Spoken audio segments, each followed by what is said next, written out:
You are now listening to Rings Kings Boxing World. What's up, fam? You're now rocking with this installment of Ring Kings Boxing. I'm Big Q. I'm in the building. Much love to the fam. Appreciate y'all joining me with this episode of Ring Kings Boxing entitled Spence and Crawford in November, says Mike Coppinger of ESPN. And listen, we talked about this before, fam, as we jump right into it. Hit the like button, hit the share button, and make Ring Kings Boxing your favorite boxing podcast in the land. So here we jump right into this thing. And family, remember, we did another show that was pretty popular on this channel. We talked about the Errol, Spence, and Terence Crawford fight. And a lot of people keep asking me a DM and says, SQ, do you think this actually happens? That this fight will actually happen? And it is going to happen because these fighters don't have anywhere to go. Either one of these players, they're both in a dead-end collision with each other, and it happens to happen. So now Coppinger of ESPN, take it as you will, it's reported that Errol, Spence, and Crawford is setting it up for November in Las Vegas, and that will be intriguing. You know, that's going to be a lot of stuff going on during that period of time. We got football happening, all kind of stuff happening in that time frame. But listen, this will be the biggest fight in boxing right now, is the unification of the welterweight division. Remember, full out unification, even though Errol Spence has 3 of the belts and Bud has 1. Unification of the welterweight class doesn't happen that often. The last time the welterweights were unified was what, 15, 20 years ago, when Corey Spinks had it, when Mayweather took it from him, if I'm not mistaken. But it doesn't happen that often.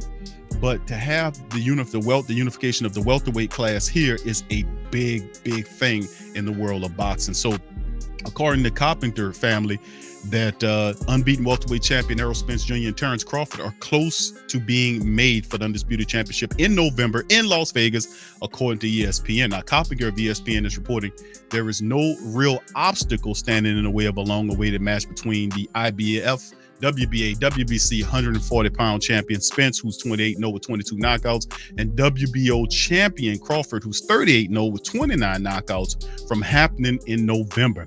Now, Spence and Crawford must get this fight made this year because they both have mandatory defenses they'll need to take care of in 2023, involving talented contenders that could unseat one of those belt holders. Now, many boxing family members believe Crawford is the #1 fighter at 147 and is turning 35 in September, and he's only being fighting once a year against fringe level opposition for the last couple of years. Now, the combination of age and activity and marginal opposition could prove to be the undoing for Crawford when he gets in there with Spence, and that would be a tremendous step up for Nebraska native Crawford, with him being on the wrong side of 30. Now, Max Kellerman asked the question, that dumbass, Crawford versus Spence, where does the fight stand right now? Coppinger says, I agree, it's one of the best fights you can make.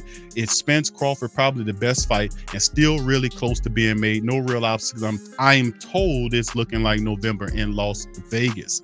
He says, these guys, this is Coppinger now, these guys are on the 2-yard line. I don't see any way this fight doesn't happen. Of course, this is boxing. You never know. You never do know, but I really expect Crawford and Spence in November as well. So if anything, we also know that they are competition for the welters, and you can argue that Spence and Crawford has a lot of luster, but they are guys like Jaron Boots Ennis. That's right up under those guys that we're not really talking about. And also you talk about other men that's sitting in the welterweight class as well. But listen, we knew that ultimately, even though we have a time frame, a timeline, eventually this stuff will occur. Well, eventually we'll fight. And I've said that. I said, listen, there's nowhere for any one of these guys to go. Errol has 3 belts. Terence has 1 belt. There is really nowhere either one of these guys can go. They're in a dead-end collision with each other. They know they have to get the fight going after all of the rhetoric from years past about you being on this side of the street and we can't fight you because you're on this side of the street. No. And what I'm gonna tell you, another thing is, once this fight occurs, I think it'll be one of those type of fights where it will just be awesome. It'll be a fantastic fight that people are going to want to see again, and this could very well turn into a trilogy fight. And I've said that several times. These 2 fighters are, and they're going to, and listen, Bud is going to bring out the best in himself against a opposition like Errol Spence, and so on and so forth. And Errol Spence is going to fight at a higher level because of the opposition. These are 2 champions, and they respect each other, even though they jaw at each other. These 2 guys will define each other, and this will be probably the biggest fight between these 2 guys you'll see in the welter, as Errol and Bud Crawford face off against each other. So you'll see the best fighters here because they both professionals. You're going to see some really good boxing, and this could turn into a trilogy matchup between these guys. I'm just keeping it a buck with you. So Boots, Ennis, and the rest of these guys could be waiting while the Errol, Spence, and Bud Crawford get it on for 2 or 3 fights. So anyway, that'll do it for this episode of Ring Kings Boxing. Y'all put in the comment section below. Let me know what you guys think about this Spence and Crawford in November in Las Vegas. Y'all put it in the comment section. Let me know how you feel about this. I'm Big Q chiming in. Please hit the like button, hit the share button, hit the subscribe button, and make Ring Kings Boxing your favorite boxing podcast. With that being said, I'm gonna holler at you guys later. Peace. Subscribe now and make Ring Kings Boxing your source for all the latest fight news.